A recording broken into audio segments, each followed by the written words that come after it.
Morelli is a Fox News contributor, the director of outreach for Freedom Works, and the author of Blacklash. And Margie Omero is a Democratic pollster and president of Momentum Analysis. Ladies, thank you for joining us this afternoon. Good morning. All right, we just saw Steve's report right there. Look, the jobs numbers are very mixed, and the reaction is very mixed. President Obama acknowledging more work needs to be done, but he adds that job growth is moving in the right direction. Meantime, you have Governor Mitt Romney, who is coming out with a new ad today that says under President Obama's economic policies, unemployment is it's now at 8.3%, and Mr. Romney adding it's just not getting any better. So what do you think American voters will decide in November?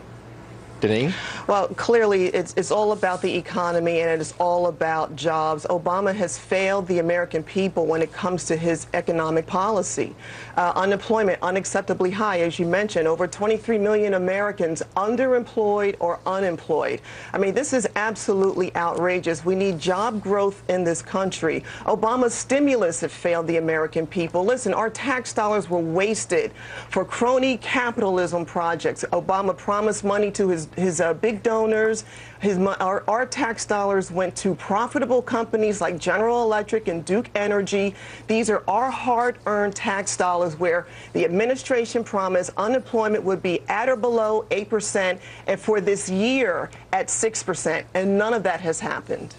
Yeah. Margie? I don't hear Mitt Romney talking about the middle class at all. I mean, I hear him talking about the wealthy. I mean, that's what his tax policy shows, and that's probably why President Obama has a double-digit lead on who will fight for the middle class. And here's Mitt Romney's plan. Mitt Romney's plan is it's a root for failure.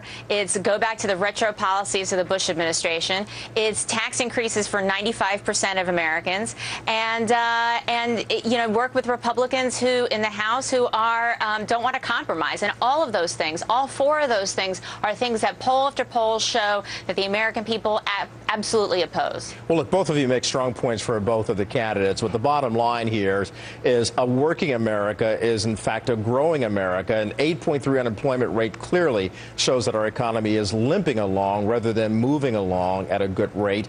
So there's a great deal of uncertainty among employers, employees, and those who are seeking jobs. All of these factors will affect President Obama and Governor Mitt Romney, particularly when their plans are so diametrically opposed to each other. So again, we're talking about the voters and what they're deciding. Is there a case here to be said that perhaps it will become they'll become so overwhelmed with it they'll just vote for someone to keep on moving the country forward? Well, we know what's before us with the unemployment numbers. The GDP only grew a paltry 1.5%. If the economy is not growing, that means we are not creating jobs. Consumer spending is 70% of the economy. So if people are not employed, they're not spending money. But here's another thing. President Obama, what did he promise? He promised to bankrupt an industry. The coal industry is losing jobs by the day. Patriot Coal just filed for bankruptcy not too long ago. Candidate wrote an op-ed that said let blank go bankrupt list because they are unemployed because of Obama's failed policies. What we need are policies that will grow the economy. As I said, 1.5% but Deneen, is ridiculous. let me get a question here. Governor Romney is putting some of his economic plan on the table as well, and he's promising to create 12 million jobs over 4 years. Marge, I got to ask you, is that a promise that could leap beyond the stretch of imagination, given the fact that we do have such a staggering economy to deal with?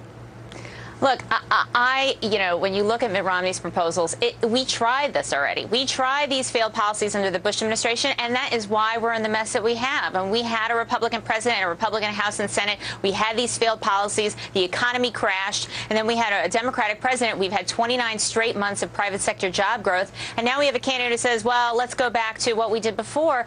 And it's just not going to work. I mean, even an independent tax policy center issued a report that said there is no mathematical way to get there. Deneen, look, the president is still doing well, oddly enough, in some of the battleground states because they're doing well in terms of the economy and the overall unemployment rate. How will Mr. Romney or Governor Romney overtake him in those states like Ohio, Virginia, and Pennsylvania? Yeah, those are coal states. And let me tell you, I've seen these individuals on the ground. They want jobs, and they don't want to be on food stamps, and they don't want to depend on the government.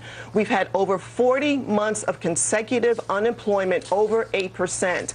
This is going to be very detrimental when it comes to the election in November. Americans want to work. We're tired of all the words and rhetoric that is being thrown around in Obama's Mitt Romney said, let Detroit go bankrupt. Real quickly, Margie, real quickly, we got to go. Yeah, I mean, you have Mitt Romney said, let Detroit go bankrupt. I mean, he, in the clip we just saw, All right, so there we have it. The debate continues in terms of how people are going to react to these mixed jobs numbers and unemployment numbers, but we're going to have at least 3 more of these before the actual election in November. Deneen Borelli, Margie Omero, thank you so very much for joining us. Thank you.